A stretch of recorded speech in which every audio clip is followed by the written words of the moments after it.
दूसरे शव ने पूछा कि उत्तर मिला, जब तक जीवित रहा थोड़ा कमाया पर मस्त रहा, और अब जबकि मर गया हूं तब भी वही निर्द्वंदता, वही प्रसन्नता, वही आनंद मेरे अंदर है। अच्छा तो नमस्कार लो अब चला।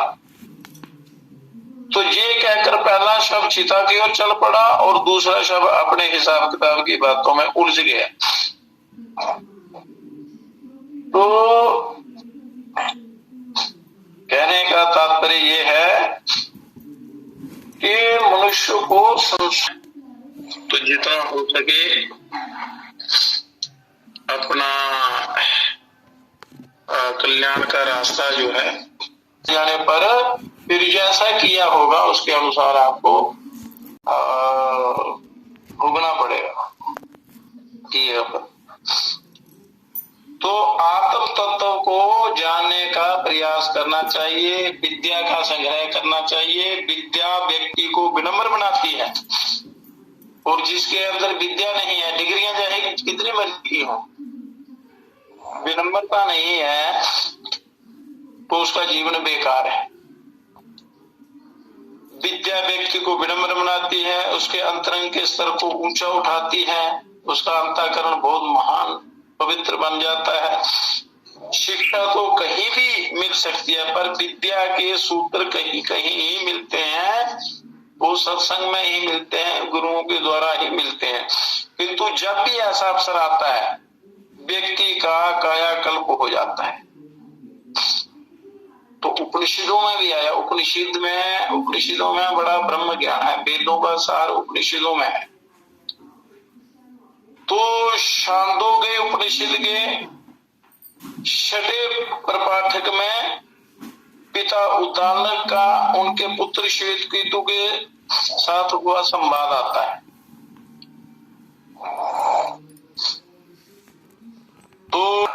तो फिर पढ़ने में समय नष्ट करने से क्या लाभ। संस्कार भी आने चाहिए, शालीनता आनी चाहिए, सभ्यता आनी चाहिए।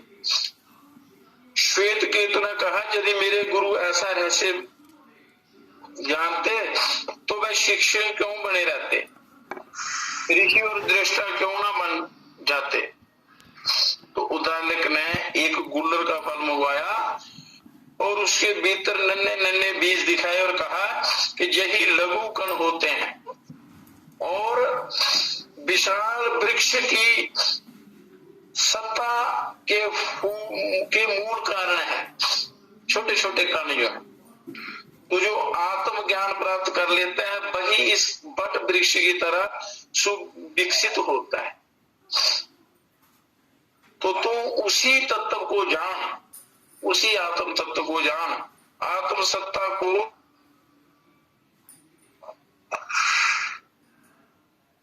सुविस्तृत सुदृढ़ बना। तो कहना का तात्पर्य यह है कि आपको उस ब्रह्म तत्व को, ब्रह्म के अंश को, आत्म तत्व को जानना चाहिए, उसका प्रयास करना चाहिए। अपने जब तक आपका शरीर है, शरीर के रहते रहते आपने उस तत्व की खोज करनी है। पर कहाँ आलस्य, प्रमाद, निद्रा, तंद्रा और वासना, कामना, ये मनुष्य को दबा लेते हैं, दबा देते हैं, उसको उठने नहीं देते। पर ये मनुष्य ईश्वर को अपनाता है तभी ये आपका नुकसान करते हैं। ये आपके ऊपर आधारित है कि आपको आपकी इच्छा क्या है। तो जैसे आपकी इच्छा होगी, जो आप चाहते हैं उसी के अनुसार फिर आपको फल मिलेगा।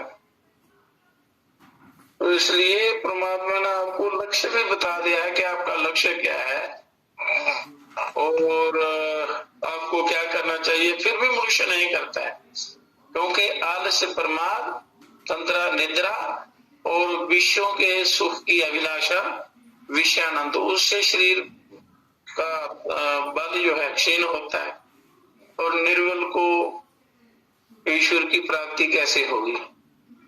विषय भोगों के कारण, वासना के कारण मनुष्य का शरीर बेकार हो जाता है, कई प्रकार के रोग लग जाते हैं।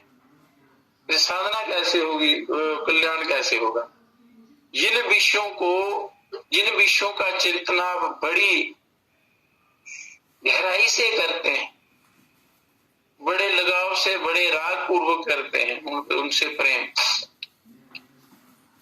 तो वो तो विनाशकारी होते हैं, फिर वो कैसे उन्नति होने देंगे? इतना प्रेम यदि आप अपने कल्याण की में लगाएं, इतना राग या इतना प्रेम या इतना ममता अपने कल्याण के लिए करें, तो आपका उद्धार हो जाए।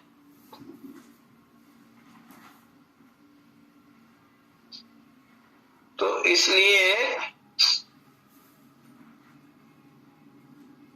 अपने उद्देश्य को पहले पक्का करो, फिर उसके लिए प्रयासरत हो जाओ, तो निश्चित रूप से आपका उद्धार होगा, कल्याण होगा। और इसी जन्म में, इसी शरीर में आपको करना चाहिए। उसके लिए श्रद्धा चाहिए। आलस, प्रमाद, तंद्रा, अशुद्ध खान पान, अशुद्ध व्यवहार, अशुद्ध संगति के कारण हमें ये सारे हमारे शत्रु जो हैं ये प्रबल हो जाते हैं, सारे ज्ञान को दबा देते हैं। उस परमात्मा के साथ जो नित्य हमारा योग है, संबंध है, उसको ढक देते हैं, इसलिए मनुष्य भटकता है। तो जितनी श्रद्धा होगी उतना आपको ज्यादा लाभ होगा। और शिष्य की विनम्रता और भावसिक्त श्रद्धा ही गुरुकुल शिष्य पद्धति का मूल प्राण है। तो गुरुकुल वाली जो शिक्षण पद्धति है वही कल्याणकारी है। तो आजकल वो सारी शिक्षा पद्धति ही बिगड़ चुकी है। तो वो विचार, वो ज्ञान, वो कल्याण की बातें कहां से मिलेगी, कैसे मिलेगी? स्वामी राम तीर्थ बचपन में गांव के मौलवी साहब से बड़ा करते थे। तो प्रारंभिक पढ़ाई पूरी होने पर पाठशाला भेजा गया, संस्कृत पाठशाला में भेजा गया। तब मौलवी साहब को क्या दिया जाए ये प्रश्न सामने आया। तो स्वामी जी के पिताजी उन्हें मासिक वेतन के अतिरिक्त इस समय कुछ और भेंट करना चाहते थे। तभी स्वामी जी बोल उठे, हे पिताजी, इन्हें अपनी बढ़िया दूध देने वाली गाय दे दीजिए। तो इन्होंने मुझे सबसे बढ़िया विद्या का दूध पिलाया है। तो शिष्य के इस ज्ञान में श्रद्धा से पिता तथा गुरु दोनों ही पुलकित हो उठे। तो जो श्रद्धा होती है ये सारा कल्याण करती है। श्रद्धा के बिना कल्याण नहीं होता। तो उसमें कोई भी काम आप करें तो उसके लिए आपको पुरुषार्थ जो है, पुरुषार्थ के द्वारा आप अपना कल्याण कर सकते हैं। पुरुषार्थ करना पड़ता है, उद्यम, जिसको उद्यम कहते हैं। क्योंकि धन दौलत, घर मकान और ये शरीर निर्वाह के योग्य जो वस्तुएं मिलती हैं आपके पूर्व कर्मों के अनुसार आपको अवश्य मिलेंगी, भाग्य पर हैं। पर जो आपका कल्याण है ये पुरुषार्थ पर आधारित है। आप इसी जन्म में कर सकते हैं, स्वतंत्र है आप, इसमें आपके लिए कोई कंडीशन नहीं। कंडीशन यही है कि आपने पुरुषार्थ करना है, साधना करनी है, अभ्यास करना है। पुरुषार्थ का बल सबसे बड़ा बल होता है। जिन्होंने विद्या की पूंजी पुरुषार्थ से उपलब्ध की है वह अन्य अनेक के लिए प्रेरणा स्रोत बनते हैं और उनकी ये निधि सारे विश्व के धन कोशों में रखी राशि से भी अमूल्य है। उससे कई लोगों का कल्याण होता है। तो जो पुरुषार्थ से अर्जित विद्या होती है, साधना होती है, वो कल्याणकारी होती है। विश्व विख्यात संगीतकार बिथोवेन के प्रशिक्षित गुरु ने एक बार उनके एक मित्र को, जो कि एक राजकुमार था, उन्होंने कहा कि जो तो विश्व में हजारों राजकुमार होंगे, किंतु उन राजकुमारों की भीड़ के बीच में बीथोवन ने अपनी स्वयं की कला साधना के कारण ख्याति प्राप्त की थी। साधना के कारण, अभ्यास के कारण। जितना आप अनुभव करोगे, अभ्यास करोगे, उतना आपको ज्ञान होगा, पक्का ज्ञान होगा, कल्याणकारी ज्ञान होगा। तो शिष्य के अंतरंग मित्र को कहे गए थे शब्द, ये बीथोवन की प्रशस्ति नहीं, वरना संस्कार, साधना तथा श्रम की गरिमा बताते हैं। साधना, संस्कार और आप जो श्रम करते हैं उसके गरिमा बताते हैं। तो उन्होंने अपने जीवन में किसी का सहारा, उन्हें अपने जीवन में किसी का सहारा नहीं मिला। पिता शराबी थे, शराबी पिता द्वारा प्रताड़ित किया गया। प्रकृति ने उसे अंधा बहरा बना दिया। ऊपर भारे धून के धनी संकल्पों के कुबेर, हारना तो सीखा ही नहीं। पुरुषार्थ करते रहना चाहिए, करते रहना चाहिए, कभी भी हारना नहीं है। साधना करते रहना चाहिए। तो एक दिन ऐसा आएगा कि आपकी साधना सफल होगी, आपका कल्याण हो जाएगा। हारना नहीं है। यह नहीं कि थोड़ा सा भजन ध्यान किया नहीं जी, या पुरुषार्थ किया, बाद में कोई कठिनाई आने पर उसको छोड़ दिया, तो सफलता नहीं मिलती। तो संगीत को इस साधना ने अमर बना दिया, उनको अमर बना दिया, साथ ही उनके नाम को भी। तो कहने का तात्पर्य यह है कि पुरुषार्थ जो है वो आपके जीवन के लिए बड़ा महान है। आपके जीवन को, लोक और परलोक दोनों को वो सुधार देता है, सफल बना देता है। इसलिए पुरुषार्थ कभी नहीं छोड़ना है। पुरुषार्थ से जो ज्ञान अर्जित होता है तो उसकी वो अनंत होता है, कल्याणकारी होता है, उसकी कोई सीमा नहीं होती। उस परम ब्रह्म, परम पुरुष में वो मिला देता है पुरुषार्थ, वो ज्ञान। तो ज्ञान के बिना कल्याण नहीं होता। गीता में भगवान श्री कृष्ण जी कहते हैं कि ज्ञान के बिना कल्याण नहीं, और ज्ञान पुरुषार्थ से प्राप्त होता है। ज्ञान और योग, ज्ञान का समुद्र अत्यंत विशाल है, उनकी था कोई नहीं ले सकता। और ये मान बैठा कि थोड़े ही प्रयासों से ज्ञान अर्जन हो सकेगा, एक गलत धारणा है। किंतु प्रयास सतत इसी दिशा में होते रहना चाहिए। अपनी साधना की प्राप्ति में, उसे ईश्वर की प्राप्ति में, आत्म तत्व की प्राप्ति में प्रयास और पुरुषार्थ निरंतर चलता रहना चाहिए। पुरुषार्थ। तो भगवान बुद्ध एक बार आनंद के साथ एक सगन में होकर गुजर रहे थे। रास्ते में ज्ञान चर्चा भी चल रही थी। आनंद ने पूछा कि देव, आप तो ज्ञान के भंडार हैं, आपने जो जाना क्या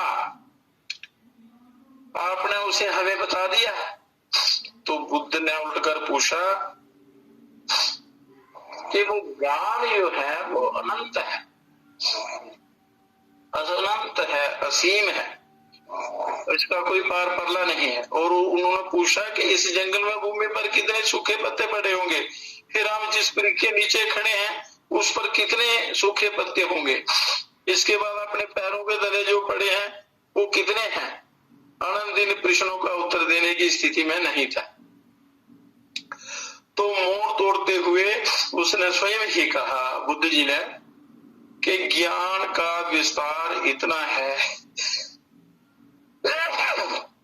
कि जितना इस वन प्रदेश में बिछे हुए सूखे पत्तों का परिवार, ये जैसे उनको गिनना असंभव है, तो मैंने जितना इतना जाना है जितना ऊपर वाले वृक्ष का पतझड़ है, इसमें भी तुम लोगों को इतना ही बताया जा सका है जितना कि अपने पैरों के नीचे कुछ एक पत्तों का समूह पड़ा है। तो ज्ञान की अनंतता को समझाते हुए, उन्हें निरंतर खोजते और जितना मिल सके उतना समेटते रहने में ही बुद्धिमत्ता है, क्योंकि ज्ञान अनंत है, असीम है। उसकी प्राप्ति में सदा लगे रहना चाहिए। ये नहीं 2-4 अक्षर पढ़ लिए, आ गया तो बड़े ज्ञानी बन गए, वहीं अभिमान कर लिया तो फिर आगे उन्नति होती नहीं। तो इसलिए ज्ञान अर्जन सदा करते रहना चाहिए, करते रहना चाहिए, करते रहना चाहिए, तो इस जीव का उद्धार होता है, कल्याण होता है। तो भगवान कृष्ण जी ने गीता में बड़ा दिव्य ज्ञान दिया है मनुष्य को। तो उसका निरंतर बार बार उसका श्रवण करो। एक बार श्रवण करो, 2 बार करो, 3 बार करो, जितनी बार करेंगे उतनी बार नया ज्ञान आपको मिलेगा, आपको समझ आने लगेगी। तो इसलिए गीता का स्वाध्याय करते रहना चाहिए। संपूर्ण ज्ञान ब्रह्मांड का जितना भी है वो इसमें भरा पड़ा है। खाली गीता गीता गीता गीता का वो करने से नहीं होता, उसका अभ्यास करना पड़ता है। उसका श्रवण करो, स्वाध्याय करो, बार बार श्रवण करो, ताकि आपका कल्याण हो। तो ज्ञान की प्राप्ति के लिए पहले शरीर की शुद्धि बड़ी जरूरी है। शरीर का स्वस्थ होना बहुत आवश्यक है। अगर शरीर स्वस्थ नहीं है, या अंदर राग द्वेष और काम क्रोध मोह रूपी मल जो आपके अंदर भरे पड़े हैं, जब तक उनका शुद्धिकरण नहीं होगा तो ज्ञान आपको वो बैठेगा नहीं, अंदर प्रवेश नहीं कर पाएगा। तो शरीर को शुद्ध रखने के लिए, पवित्र बनाने के लिए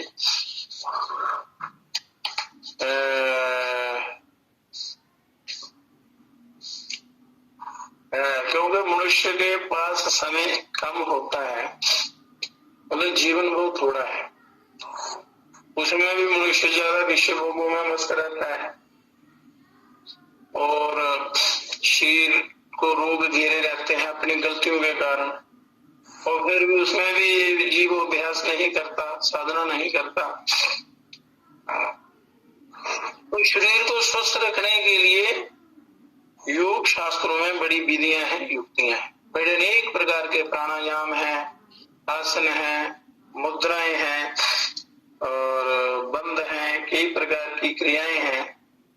तो उनमें जो अपने लिए उपयोगी हो, वो जितनी जरूरत हो उसका अभ्यास निरंतर करना चाहिए और गुरुओं के बता के मार्ग पर आगे चलते रहना चाहिए, अभ्यास करते रहना चाहिए। तो शरीर की शुद्धि के लिए, ध्यान लगाने के लिए तो पहले प्राणायाम बड़ा जरूरी होता है। तो पहले क्या करना है, आपने ध्यान में या पूजा में जब भी बैठते हैं तो 13 प्राणायाम आपने वो जरूर करने हैं। कोई भी प्राणायाम करना हो उससे पहले वो 13 प्राणायाम बड़े जरूरी होते हैं, आवश्यक होते हैं, क्योंकि उनसे सुषुम्ना नाड़ी चलना शुरू हो जाती है। दोनों स्वर बराबर चलने लगते हैं। जब दोनों स्वर बराबर चलते हैं वो समय ध्यान साधना का होता है, अपने अभ्यास का होता है, आत्मचिंतन का होता है, उनमें जल्दी ध्यान लगता है। तो क्या होता है कि प्राणायाम नाड़ी शोधन और भस्त्रिका प्राणायाम आता है। वैसे तो 8 प्रकार के कुंभक हैं प्राणायाम जो है। सही तो द्विविधा प्रोक्ता प्राणायाम समाचरित सगर्भो बीज मुच्चार्य निगर्भो बीज वर्जिता। ऐसे 8 हैं। सहिता सूर्य वेदस्य उजाई शीतली तथा भस्त्रिका भ्रामरी मूर्छा केवली चाष्ट कुंभका। प्राणायाम तो असंख्य हैं, परंतु 8 मुख्य प्राणायामों का यहाँ वर्णन है। सहित प्राणायाम, सूर्यवेदी प्राणायाम, उज्जाई प्राणायाम, शीतली प्राणायाम, भस्त्रिका प्राणायाम, भ्रामरी प्राणायाम, मूर्छा प्राणायाम और केवली वेद से ये कुंभक 8 प्रकार का है। तो इसमें जो 5वें नंबर पर है वो है भस्त्रिका। वैसे तो इस सभी प्राणायामों का वर्णन करेंगे, आगे गीता में भी आएगा। भगवान जब योग पर ज्ञान देंगे अर्जुन को, अर्जुन पूछते हैं कि कल्याण कैसे हो, योग क्या है, कैसे किया जाता है, तो फिर कृष्ण जी विस्तार से बताते हैं कि शास्त्रों का स्वाध्याय करो, महापुरुषों के पास जाकर और उनका विस्तृत वर्णन से उसका ज्ञान प्राप्त करो।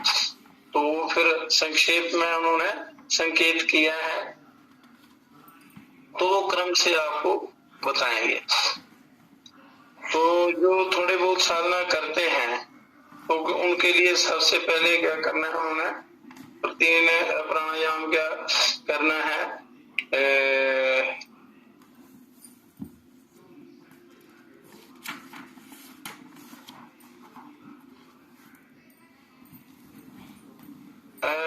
तुलसी के व्रत तक बसंत पंचमी से लेके तुलसी के व्रत तक बाएं स्वर से अपना साधना करनी है। बाई नासिका से प्राणायाम शुरू करना है और बाई से ही समाप्त करना है। और तुलसी के व्रत से लेकर बसंत पंचमी तक पहला प्राणायाम जो शुरुआत है वो दाहिने स्वर से करनी है। तो 6 महीने बाएं से और 6 महीने दाएं से। दाहिना स्वर गर्म होता है और बायां ठंडा होता है। तो गर्मियों में ठंडे से पहले शुरुआत करनी और गर्मियों में बाएं से।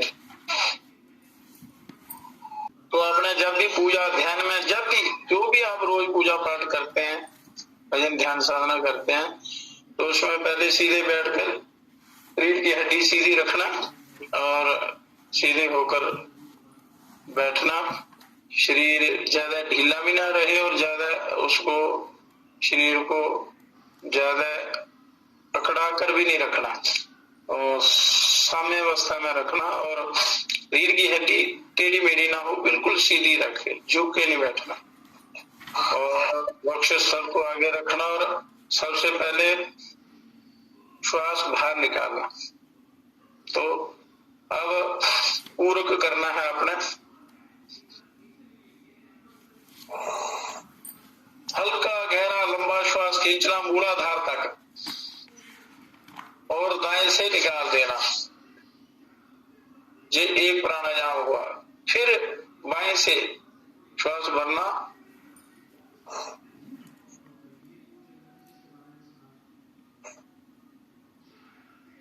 दाएं से निकाल लेना। दूसरी बार भी बाएं से भरना, दाएं से निकालना। फिर तीसरी बार भी बाएं नासिका से श्वास अंदर लेना, हल्का गहरा और लंबा।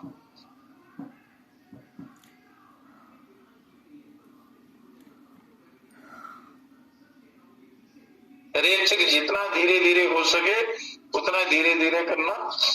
और फिर दाहिने स्वर से, दाईं ओर से, दाहिनी नासिका से स्वर श्वास अंदर खींचना,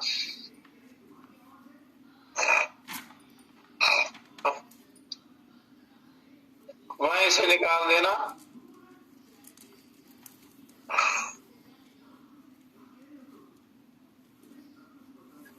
दूसरी बार भी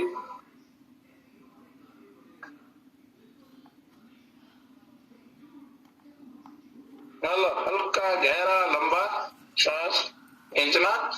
ये 3 बाएं से 3 दाएं से हो गया। पुनः बाएं स्वर से, बाएं नासिका से श्वास अंदर लेना, हल्का गहरा लंबा।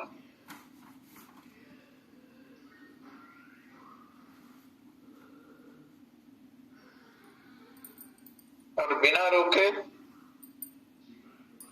दाहिने से निकाल देना। फिर दूसरी बार भी बाएं से भरना, दाहिने से निकालना। इसमें ओ से अंदर, म से बाहर मानसिक जाप करते रहना। अब 3 दोबारा बाएं से किया, अब फिर 3 दाएं स्वर से करना।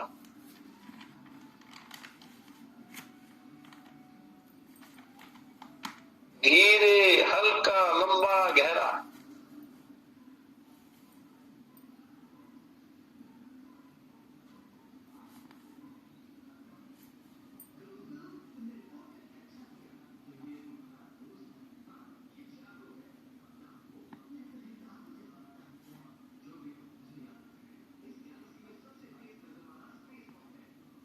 अब ये प्राणायाम 12 हो गया। 13वां एक प्राणायाम करना है। यहां से शुरू किया था, बाएं से शुरू किया था, तो बाएं से श्वास भर के हल्का, गहरा, लंबा, बिल्कुल गहरा, बिना आवाज किए।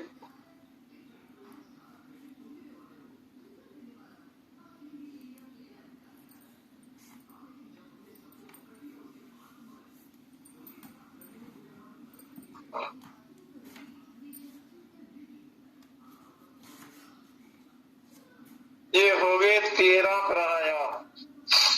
तो इसके बाद आपने अगली साधना शुरू करनी है। ये होता है कि दोनों सुर चलना शुरू हो जाए। आप ढंग से करेंगे तो ये प्राणायाम आपको ये बड़ी दूर ले जाएगा। आपको प्राणायाम ध्यान में बड़ी सहायता मिलती है, बीमारियां नहीं लगती। और इसके बाद आ गया है अपना भस्त्रिका प्राणायाम। तो भस्त्रिका प्राणायाम एक मध्यम भस्त्रिका होती है, मध्य भस्त्रिका, फिर वाम भस्त्रिका, मध्यम भस्त्रिका, वाम भस्त्रिका, दक्षिण भस्त्रिका, फिर वाम और दक्षिण मिला के फिर अनुलोम विलोम भस्त्रिका, फिर वाम भस्त्रिका, दक्षिण भस्त्रिका, फिर वाम भस्त्रिका। इनको मिलाकर करने का तरीका जो है वो बताएंगे अभी। क्योंकि ये भस्त्रिका प्राणायाम हर मौसम में किया जाता है, हर समय कर सकते हैं, किसी भी ऋतु में कर सकते हैं। इससे कोई नुकसान नहीं होता, लाभ होता है। हर मौसम में, हर समय ये कर सकते हैं आप शरीर की शुद्धि के लिए। अगर ज्यादा समस्या है तो पहले गज करनी क्रिया, गज करनी कहते हैं कुंजल को करने को, कुंजल करना, पानी कुंजल क्रिया। पानी पीकर, नमकीन हल्का गर्म पानी पी के और उसको बाहर निकाल देना। तो 3 बार कम से कम पानी पी के निकालना बाहर। और जब प्रारंभ में शुरू करें तो 8 दिन लगातार करना है। प्रातः सूर्योदय से पहले करना चाहिए क्रिया। और जिस दिन आकाश साफ हो तो उससे जो अंदर मल जमे होते हैं या इकट्ठे हुए होते हैं या जम जाते हैं नसों में, तो वो निकल जाते हैं बाहर। और फिर प्राणायाम में बड़ी सहायता मिलती है, ध्यान और साधना के लिए और कुंडली जागरण में बड़ी सहायता मिलती है इससे। तो जिनमें कफ और पित्त ज्यादा होता है तो उनको कुंजल क्रिया करके प्राणायाम करें तो ज्यादा अच्छा होता है। और उसके साथ कुंजल जिस दिन कुंजल क्रिया करें या ये उसके बाद जलनेती बड़ी जरूरी करनी होती है उसमें।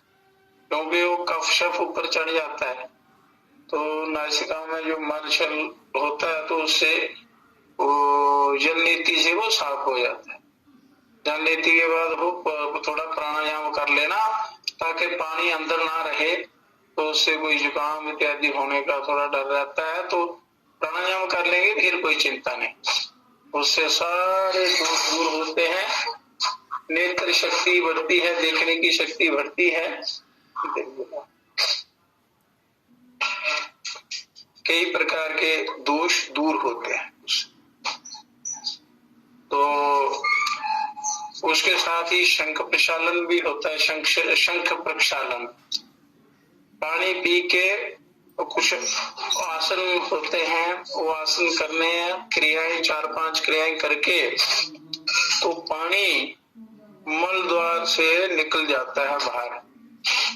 फिर जब तक पूरा साफ जैसा पिए वैसा ही साफ पानी निकले तो फिर उसको बंद कर देना।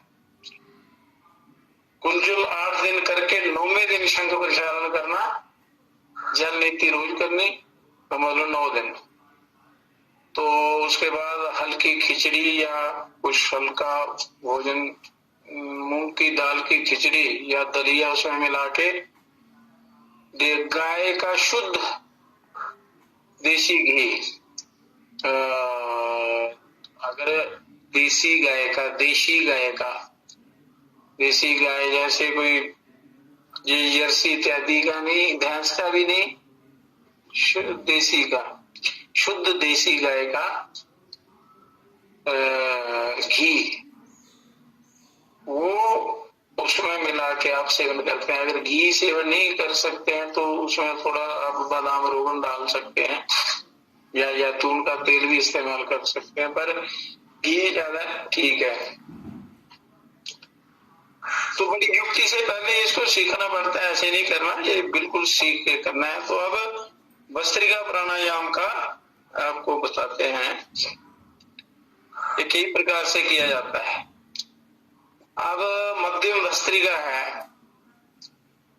कि लोहार की धौंकनी से जैसे वायु भरी जाती है, जैसे लोहार कोयले गर्म करने के लिए अपना वो उनको धौंकनी चलाता है, हवा भरता है और कोयलों को गर्म करता है, उसी प्रकार लोहार की धौंकनी के समान वायु भरनी होती है। दोनों नासिकापुटों से श्वास अंदर भरना, धीमे धीमे गति से लंबा और वेग पूर्वक, लंबा दीर्घ और वेग पूर्वक, वेग से प्रेशर से उसको अंदर लेना है और मूलाधार तक उसको आपने ले जाना है। ये चक्र है, जो पहला चक्र है मूलाधार, वहां तक रीढ़ की हड्डी के अंतिम उस मनके तक ले जाना है मूलाधार में, और बिना कुंभक किए वहां रोकना नहीं, 1 सेकंड के लिए रोक के फिर दोबारा रीचेक करना है, वो भी धीरे धीरे और वेग पूर्वक रेचक करना है। तो 8 बार पूरक रेचक करके 9वीं बार पूरक करके यथाशक्ति कुंभक करना, मतलब रोकना, अभ्यंतरिक कुंभक। फिर उसको धीरे धीरे 10वीं बार धीमे धीमे दोनों नासिकापुटों से रेचक करे। तो ये एक प्राणायाम हुआ। इस प्रकार आपने 3 प्राणायाम करने हैं, ये एक हुआ। 10 प्राणायामों का एक ये प्राणायाम हुआ, 10 प्राणायामों का एक ये सेट हुआ। तो ऐसे ही आपने 3 प्राणायाम करने। तो ये हो गई मध्यम भस्त्रिका। तो ठीक है, मध्यम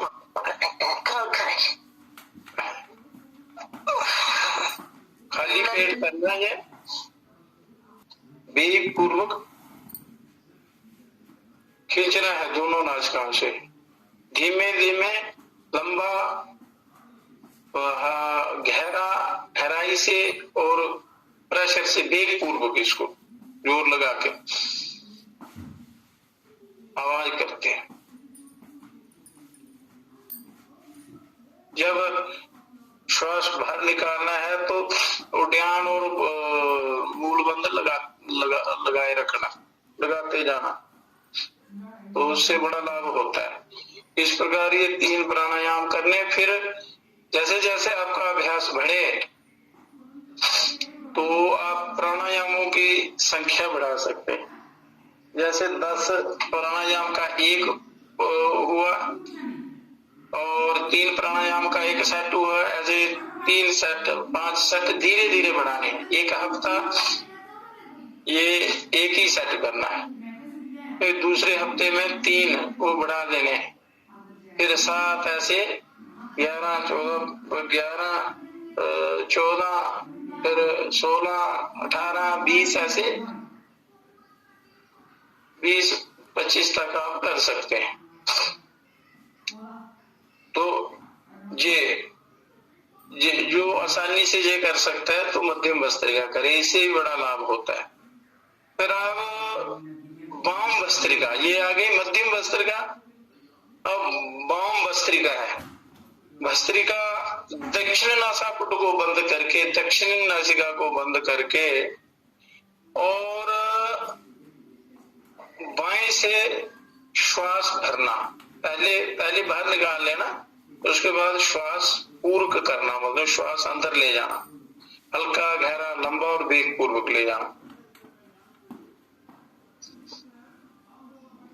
आवाज करते हुए, मतलब जो श्वास की आवाज होती है वेग पूर्वक भरेंगे तो आवाज आएगी। आप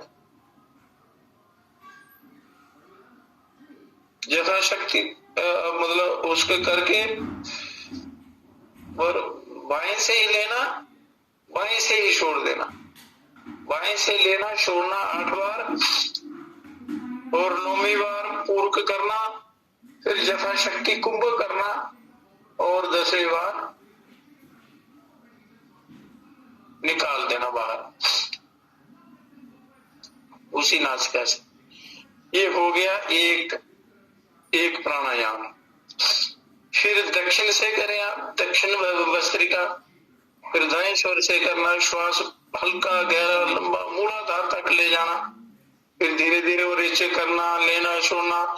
जैसे अंदर लें तो 1 श्वास बाहर निकालें, 2 श्वास अंदर लें, 3 फिर बार 4 5 6 7 8 फिर 9वीं बार श्वास भर के फिर दोनों नासिका पुट बंद करके कुंभ करना है। फिर उसके बाद धीरे धीरे धीरे धीरे वो श्वास बाहर निकाल देना है। ये वाम भस्त्रिका और दक्षिण भस्त्रिका, ये प्राणायाम हो गया। दोनों ईड़ा पिंगला नाड़ियां शुद्ध हो गई। अब वाम भस्त्रिका और दक्षिण भस्त्रिका को मिलाकर करने की विधि। तो पहले एक वाम भस्त्रिका करना, फिर दक्षिण भस्त्रिका करना, फिर वाम भस्त्रिका कर लेना।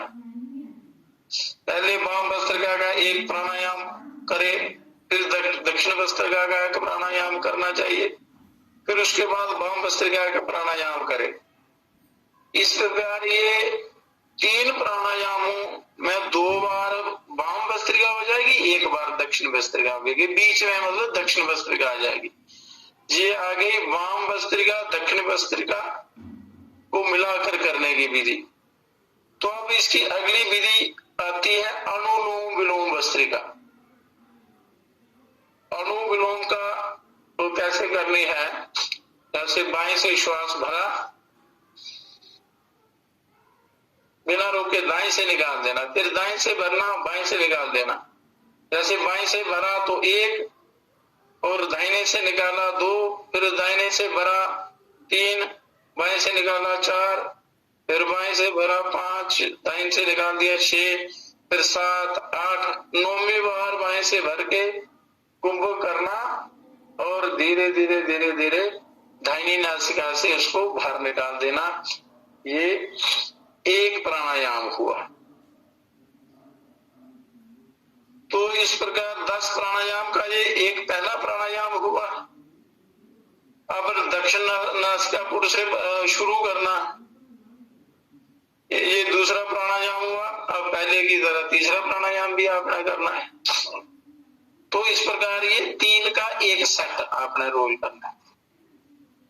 बाएं से लिया, दाएं से निकाला, फिर दाएं से लिया, बाएं से निकाला, 1 2 3 4 5 6 7 8 9वीं बार लेके कुंभ कर लेना और 10वीं बार बाहर निकाल देना।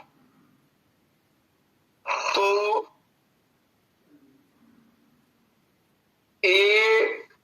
इससे आपकी ईड़ा पिंगला सुषुम्ना तीनों नाड़ियां शुद्ध हो जाएंगी। जो कफ वगैरह मल उसमें जमे होते हैं वो सारे शुद्ध हो जाते हैं। जैसे सोने को गर्म करके जितना गर्म करके तपाया जाता है, सारे मलों को उसको खत्म किया जाता है, भस्म किया जाता है, वो और सोना चमकता है। उसी प्रकार ये प्राणायाम से शरीर के सारे मल दूर हो जाते हैं और ध्यान करने में बड़ी आसानी होती है। तो अब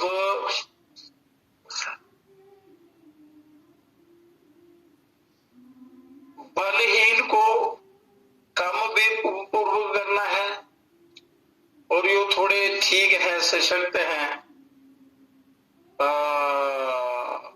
उनको थोड़ा वेग पूर्वक, और जो बड़े ही जिनका शरीर भारी है, कफ पित्त ज्यादा है, तो उनको वेग पूर्वक करना चाहिए, शक्ति पूर्वक करके तो कल्याण होता है। तो फिर ये भस्त्रिका करने के बाद एक अंतर्गमन प्राणायाम आता है। इसके बाद तो अंतर्गमन प्राणायाम के अंतर की तरफ अंतर्मुखी होने के लिए वो प्राणायाम होता है। तो आप फिर आत्मा की तरफ आपका जो है झुकाव हो जाता है, उस तरफ आप मुड़ जाते हैं, आत्म तत्व की तरफ, अंदर की तरफ, अंतःकरण की तरफ, उस परमात्मा की तरफ, उस तत्व को जानने का मार्ग जो है आपका वो खुल जाता है, मिल जाता है। तो अंतर्गमन प्राणायाम उसकी विधि कल बताएंगे। और जो 5 विधियां हैं ध्यान की, वो प्राणायाम आपको ध्यान की जो युक्तियां हैं वो कल ही बताएंगे। तो पहले इस प्राणायाम को आपने अच्छी प्रकार अगर समझ लिया है तो ठीक है, नहीं तो दोबारा भी पूछ सकते हैं और इनको अभ्यास करके आपने बताना है। उसके बाद ध्यान की युक्ति बताऊं, क्योंकि डायरेक्ट ध्यान लगाने से थोड़ी परेशानी हो सकती है। तो इसमें क्या है, ये करके जब शुद्धिकरण हो जाता है तो फिर वो ध्यान करेंगे तो उसमें चक्रों के भेदने में बड़ी आसानी होती है, ध्यान लगाने में बड़ी आसानी होती है, उसमें किसी प्रकार का खतरा नहीं रहता। तो इसलिए इससे क्या होता है कि आपके अंदर जो आलस्य है, भारीपन है, प्रमाद है, या अंदर कई प्रकार के रोग हैं, वो सारे दूर हो जाते हैं। आपका नाड़ी जाल शुद्ध हो जाता है, क्योंकि नाड़ियों अशुद्ध खान पान से शरीर के अंदर अनेक प्रकार के मल पैदा हो जाते हैं। नाड़ियों को वो दूषित कर देते हैं, उनसे नसें ब्लॉक हो जाती हैं विकारों से, तो कई प्रकार के रोग पैदा हो जाते हैं। कई बार हृदय गति भी बंद हो जाती है, तो शरीर चला जाता है। तो उनके लिए ये प्राणायाम बहुत ही जरूरी है। ये उन सभी नसों का शुद्धिकरण होता है, साफ हो जाती है, रक्त का प्रवाह अच्छे ढंग से होता है, और जो मनुष्य दीर्घायु होता है, और दीर्घायु किस लिए चाहिए कि भजन हो जाए, अपना कल्याण हो जाए इस शरीर के रहते रहते। तो शरीर ज्यादा देर चलता है, ज्यादा देर शरीर चले और आप भजन ध्यान करें तो इसी जन्म में कल्याण हो सकता है। प्राणायाम का बहुत बड़ा भारी महत्व है, और ये गुरुओं के सानिध्य में सीख कर फिर इसका अभ्यास करते रहो। फिर ध्यान में, आपके ध्यान में कोई परेशानी नहीं होगी, और सबसे सरल और सीधा तरीका है। फिर दवाइयां भी नहीं खानी पड़ेंगी आपको, बिना दवाइयों के भी आप जल्दी ठीक हो सकते हैं। और कभी ज्यादा कोई भयंकर रोग हो जाए तो थोड़े से उपचार से मनुष्य ठीक हो जाता है। तो शरीर को स्वस्थ रखने के लिए योग भी का सहारा तो लेना ही लेना है, उसमें थोड़ा आयुर्वेद का भी मंत्र, मणि, औषधि, कोई भी उपाय शरीर रक्षा के लिए शास्त्रानुसार ये काम में लाने चाहिए। शरीर रक्षा है, शरीर स्वस्थ है तो आप भजन कर सकते हैं, अच्छे काम कर सकते हैं, लोक परलोक दोनों के लिए आप कल्याणकारी कार्य कर सकते हैं। ये नहीं है कि शरीर आप विश्व भोगों की दृष्टि से उसको पुष्ट करें, तो फिर पतन का रास्ता है। आपको आत्मोद्धार के लिए अपना करना है। वो जिससे चाहे कोई गृहस्थी हो, सन्यासी हो, ब्रह्मचारी हो, वानप्रस्थी हो, कोई भी हो, तो मर्यादा में रहकर अगर वो साधना करे तो ये सबके लिए कल्याणकारी है योग साधना। तो धीरे धीरे सभी प्राणायाम जितने भी हैं उनके बारे में डिटेल में आपको विस्तार से प्रतिदिन ये बताएंगे। ये सारा ज्ञान आपके अंदर है, ये नहीं समझना कि कोई हमें सिखा रहा है। आपके अंदर जो ज्ञान है उसको जागृत करने की चेष्टा कर रहे हैं, उसकी तरफ आपका ध्यान लगाने की मेहनत तो आपने करनी है। तो इसलिए ये जीवन बड़ा पवित्र है, इसको व्यर्थ नहीं खोना है, और जो सत्य है उसकी खोज करनी है। नहीं तो लोग कई प्रकार के चमत्कारों के चक्कर में पड़कर सारा जीवन बर्बाद कर देते हैं। बिना साधना के, बिना जब तक पुरुषार्थ के कुछ नहीं होगा। सबके अंदर परमात्मा विराजमान है, तो बाकी चक्रों को छोड़कर अपने उस प्रभु के, अपने आत्म कल्याण के चक्कर में पड़ो,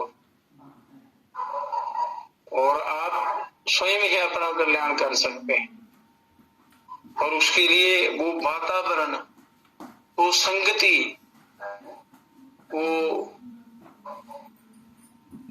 संग जो है वो बड़ा अच्छा होना चाहिए, वो ऐसा वातावरण होना। ये अज्ञान अंधकार में फंसकर इन चमत्कारों के चक्करों में पड़कर उससे कुछ नहीं होता है। भूत भविष्य के चक्कर में पड़कर या तो कोई उसको टाल सके, और वो आप अपने किए बिना, स्वयं के बिना कुछ नहीं होता। मार्गदर्शन मिल सकता है, मार्गदर्शन हो तो फिर वो समर्थ गुरु हो तो वो कल्याण कर सकते हैं। इसलिए ये आपको बड़ा पवित्र जीवन है। तो भगवान कहते हैं, वेद शास्त्र उपनिषद क्या कहते हैं?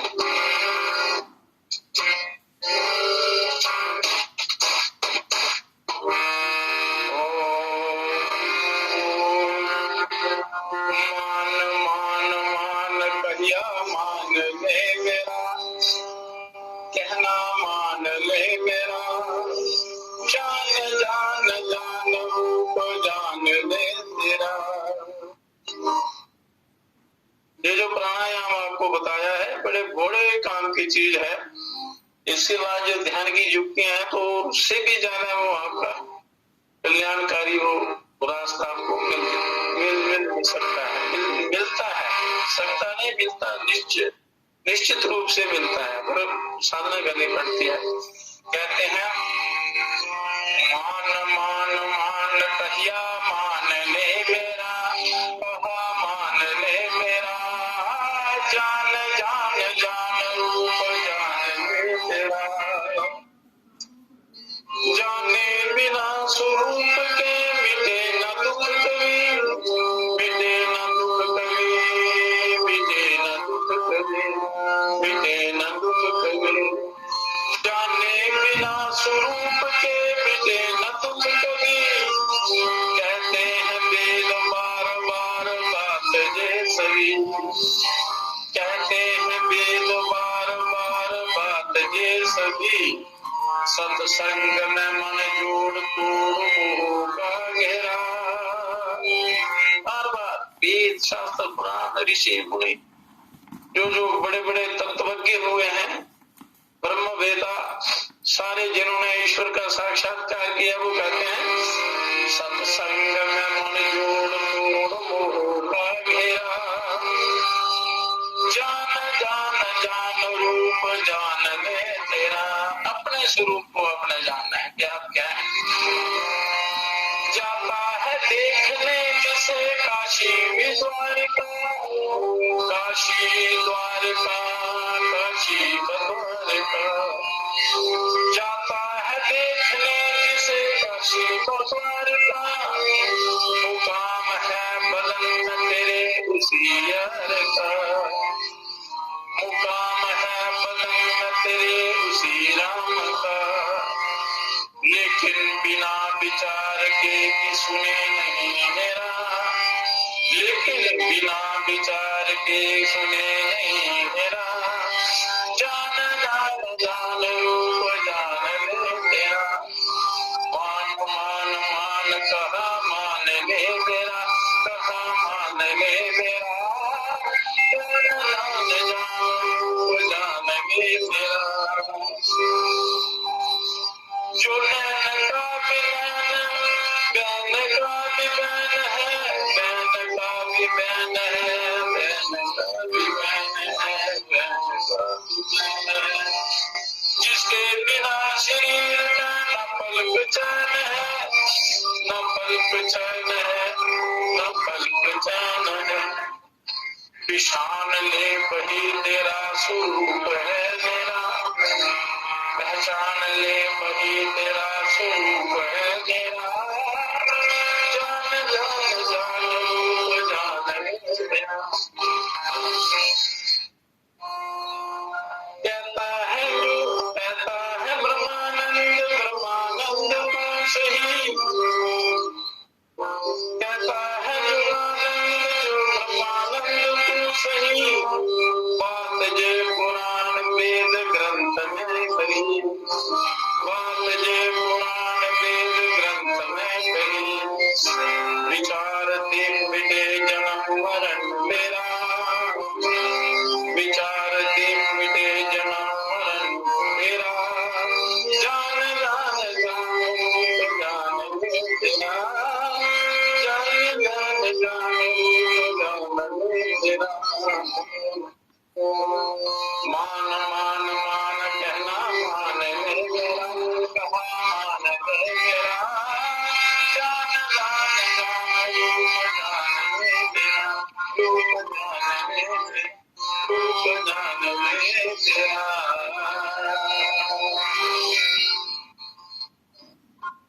तो वेद शास्त्र भी यही कहते हैं, हर समय हर पल गुरु लोग भी यही बताते हैं। तो इसलिए अपने स्वरूप को समझो। 24 घंटे खान पान में मनुष्य सारा समय दे देता है, सत्संग में 5 मिनट ज्यादा हो जाते हैं, वो महाराज बस बड़ी देर होगी, काम रह गए। पर जो जब बुलावा आता है तो फिर वो नहीं देखते, वो नहीं देखते काम बचा है नहीं बचा, उसको मजबूरन जाना पड़ता है। पहले ही अगर मनुष्य अपना वो रास्ता साफ कर ले तो फिर कोई परेशानी नहीं होती। तो मनुष्य का क्या है, सुबह उठते ही पहले नाश्ते के चक्कर में 2-3 घंटे, फिर दोपहर की चिंता हो जाती है, उसकी तैयारी में रहते हैं। फिर वो खाना खा के थोड़ा फारिग होते हैं तो फिर शाम की तैयारी हो जाती है, फिर सोने की तैयारी हो जाती है। इस प्रकार ये बिना भजन के सारा जीवन व्यर्थ ही, मनुष्य व्यर्थ में घुमा देता है। तो ऐसी युक्ति मिले कि हर समय हर काम करते भी हमारा काम भी भजन बन जाए, और जो समय आप विशेष रूप से भजन के लिए निकालते हैं वो भी आपके काम में आए, और बाकी समय सारा समय की उसका सदुपयोग कैसे हो ये सीखना होता है अच्छी संगति से।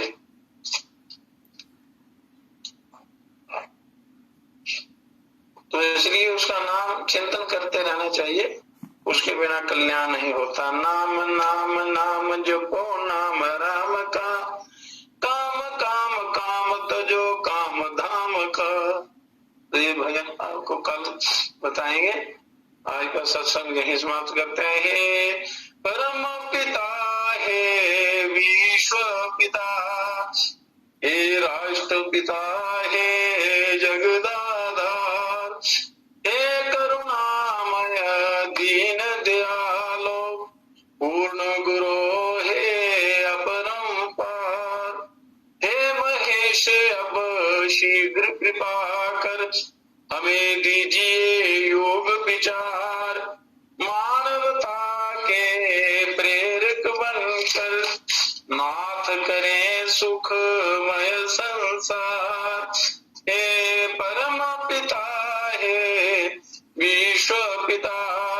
हे राष्ट्रपिता